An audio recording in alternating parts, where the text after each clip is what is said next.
दोस्तों, जापान का नाम दुनिया के सबसे ज्यादा डेवलप देशों में गिना जाता है। डेवलप देश तो दुनिया में बहुत सारे हैं, पर जापान का नाम तो एक बहुत ही अलग लेवल पर ही जा चुका है और टेक्नोलॉजी के मामले में तो ये देश नंबर 1 पर है।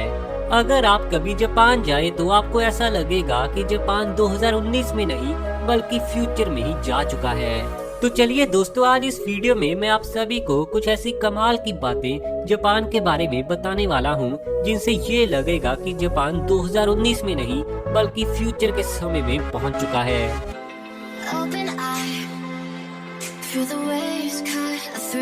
दोस्तों, नंबर 1 पर आता है टॉयलेट्स। जापान देश के पास जिस तरह के टॉयलेट्स मौजूद हैं, वैसे टॉयलेट दुनिया के किसी भी कोने में नहीं है। जापान के टॉयलेट्स बड़ी ही एडवांस टेक्नोलॉजी के साथ बनाए जाते हैं और ये बेहद ही एडवांस है। टॉयलेट के लिए हीटेड सीट का इस्तेमाल किया जाता है, जो बेहद ही आरामदायक होती है। और अगर मैं यहाँ के सुपर टॉयलेट्स की बात करूँ तो उनकी तो पूरी तरह से बात ही अलग है। और इन सुपर टॉयलेट्स में बहुत टाइप के बटन्स लगे होते हैं, जिनमें काफी सारे फीचर्स भी मौजूद हैं। यहाँ के टॉयलेट्स में आप म्यूजिक भी सुन सकते हैं और इसके साथ ही गेम प्ले का मजा भी ले सकते हैं। साथ ही इन एडवांस टॉयलेट्स में तो सिर्फ एक क्लिक से ही आप परफ्यूम भी स्प्रे कर सकते हैं। दोस्तों, शायद आप सभी को ये बात सुनकर तो और भी ज्यादा हैरानी होगी कि जापान ऐसे टॉयलेट्स पिछले 30 सालों से ही लगातार यूज कर रहा है। दोस्तों, नंबर 2 पर आते हैं वाटरमेलन्स। गर्मी के समय में वाटरमेलन्स खाना तो सभी की पहली पसंद होता है और मैं जानता हूँ यार, आपकी भी वाटरमेलन्स पहली पसंद होगा। लेकिन जापान के लोगों ने ना क्रिएटिविटी की तो पूरी तरह से हद ही कर डाली है और उन्होंने तो वाटरमेलन्स के साथ भी बहुत से क्रिएटिव काम किए हैं। जापान के लोग वाटरमेलन्स की काफी ज्यादा अलग टाइप की शेप्स बनाते हैं, जैसे कि जापान में आपको क्यूब, हार्ट और ह्यूमन फेस वाला वाटरमेलन देखने को काफी ज्यादा आम मिलेगा। जापान के लोगों को तो वाटरमेलन इतना ज्यादा पसंद होता है कि इनकी कीमत कई बार बहुत ही ज्यादा हाई लेवल पर पहुंच जाती है। दोस्तों, आप तो जानते होंगे कि जापान का एक बहुत ही फेमस कैरेक्टर है जो कि हेलो किटी है और आपको यहाँ पर हेलो किटी वाला भी वाटरमेलन देखने को मिल जाएगा, जिसकी कीमत की 5 से 9 हजार है। एक वाटरमेलन के लिए इतनी ज्यादा कीमत शायद किसी के भी होश उड़ा सकती है। लेकिन दोस्तों, यही तो जापान है और ये देश पूरी दुनिया से पूरी तरह से अलग है। दोस्तों, नंबर 3 पर आता है आइसक्रीम। आइसक्रीम तो सभी देशों के लोग खाना काफी ज्यादा पसंद करते हैं, लेकिन आप सभी लोग तो एक नॉर्मल आइसक्रीम या फिर कोन वाली आइसक्रीम ही खाते होंगे। लेकिन जापानियों के लिए तो ये आइसक्रीम जैसे बोरिंग सी ही बन चुकी थी और इसीलिए वहाँ पर कोन का आकार कोई नॉर्मल आकार नहीं बल्कि मछली के आकार का बनाया जाता है। और जब वहाँ पर लोग आइसक्रीम खाते हैं तो ऐसा लगता है कि लोग कोन में आइसक्रीम डालकर नहीं बल्कि मछली के मुंह में आइसक्रीम डालकर खा रहे हैं। तो दोस्तों, नंबर 4 पर आता है फ्रेंच फ्राइज। फ्रेंच फ्राइज तो आपने बहुत बार खाई होंगी, लेकिन शायद आपने ब्लैक फ्राइज का तो कभी नाम भी नहीं सुना होगा।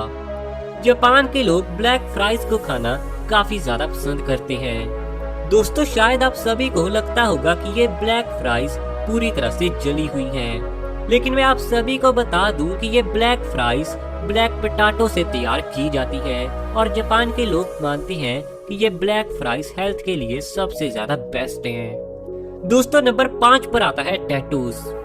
बहुत सारे लोगों को अपनी बॉडी पर टैटूज करवाने का शौक होता है और यार, अगर आपको भी टैटूज बनवाने का शौक है तो नीचे कमेंट पे जरूर बताना। दुनिया के किसी भी देश में जो टैटू बनाया जाता है वो सिर्फ दिन में यानी कि सनलाइट में ही दिखाई देता है, लेकिन जैसे ही रात को पूरा अंधेरा होता है तो वो टैटू जरा भी नजर नहीं आता। इसी प्रॉब्लम को दूर करने के लिए जापानियों ने बहुत ही बढ़िया टेक्निक का इस्तेमाल किया। जापान में इस तरह के टैटूज बनाए जाते हैं जो कि बहुत ही ज्यादा चमकदार होते हैं और रात के पूरे अंधेरे में भी वो बहुत ही ज्यादा चमचमाते हैं। दोस्तों, नंबर 6 पर आते हैं रोबोट्स इन होटल्स।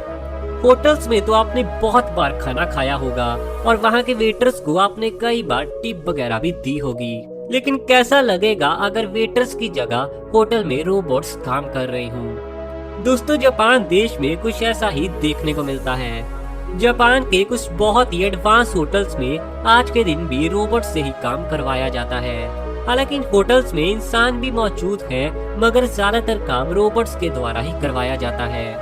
और दोस्तों ये बात तो पक्का सबूत देती है कि जापान पूरी दुनिया से कितना ज्यादा आगे निकल चुका है। दोस्तों नंबर 7 पर आता है स्मोकिंग। हालांकि वैसे तो स्मोकिंग करना एक बहुत ही बैड हैबिट है, लेकिन जापान के काफी सारे लोगों में ये गंदी आदत देखने को मिलती है। हालांकि इसके बाद भी वो लोग अपनी सिगरेट को रोड पर फेंकना पसंद नहीं करते और वो लोग अपने देश को साफ रखने में ही विश्वास करते हैं। इसी वजह से वहाँ पर जो भी लोग स्मोकिंग करते हैं वो अपने साथ हर समय पोर्टेबल एस्ट्रे लेकर चलते हैं, जो कि एक किचन के साथ आती है।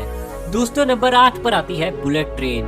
हालांकि ये नाम सुनकर आप काफी ज्यादा हैरान हो चुके होंगे, क्योंकि आप तो जानते हैं कि बुलेट ट्रेन तो आज के दिन कितने सारे देशों में चलती है। लेकिन दोस्तों जो बुलेट ट्रेन जापान देश में चलती है, वैसी बुलेट ट्रेन और किसी भी देश के पास नहीं है। जापान देश की बुलेट ट्रेन की highest speed 600 kilometre per hour की है, जो दुनिया की किसी भी ट्रेन के मुकाबले सबसे ज्यादा है। और यहाँ पर बुलेट ट्रेन इतनी ज्यादा फेमस और इतनी अच्छी ब्रांड वैल्यू मानी जाती है कि यहाँ पर बहुत सारी शूज बनाने वाली कंपनी बुलेट ट्रेन की शेप वाले शूज बनाती है। तो दोस्तों ये थी कुछ ऐसी बातें जिनसे हमें पता चलता है कि जापान 2019 में नहीं बल्कि फ्यूचर में जी रहा है। इस वीडियो को लाइक करने के साथ ही वीडियो को सबके साथ शेयर भी जरूर करना और अपने खुद के चैनल को सब्सक्राइब करने के साथ ही हमारे साथ फेसबुक और इंस्टाग्राम पर भी जरूर जुड़ना।